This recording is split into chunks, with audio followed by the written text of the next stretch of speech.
எல்லாருக்கும் வணக்கம்.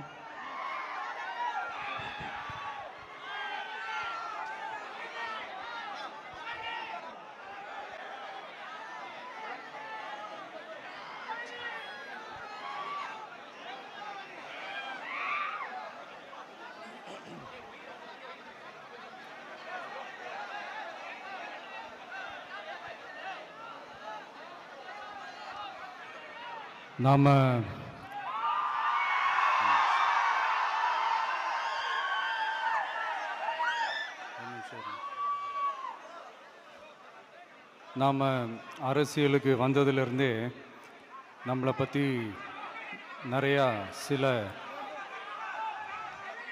வதந்திகள் எல்லாமே சொல்லிக்கிட்டு இருக்காங்க இல்லையா?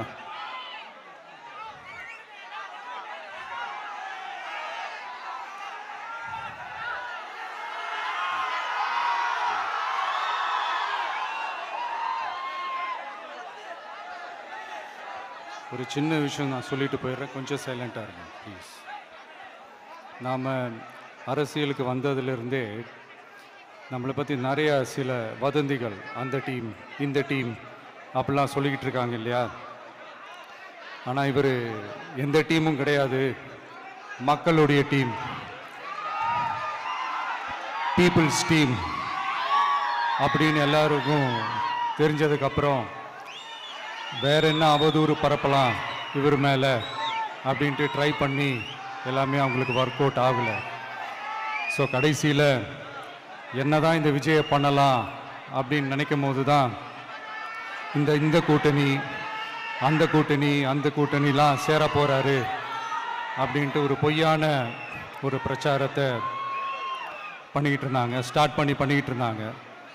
இந்த நியூஸ் எல்லாம் கேட்டு நீங்கள் கொஞ்சம் கன்ஃபியூஸ் ஆகிருப்பீங்க.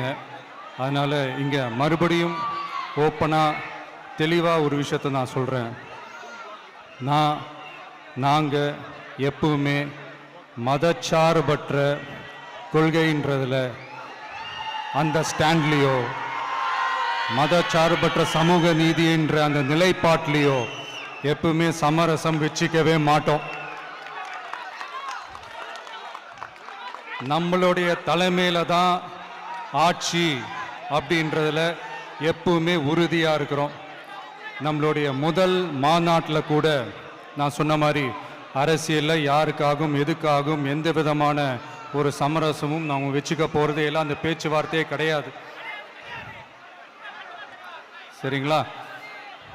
அதனால் யார் என்ன அவதூறு பரப்புனாலும் தயவு செஞ்சு அதை நம்பாதீங்க. எல்லாம் வல்ல இறைவனின் அருளால் நாம நினைச்ச டார்கெட்டை நம்மளால நிச்சயமா அடைய முடியும். இன்னைக்கு என்னுடைய இஸ்லாமிய சகோதர சகோதரிகளுக்கு என்னுடைய ரமலான் நல்வாழ்த்துக்கள்.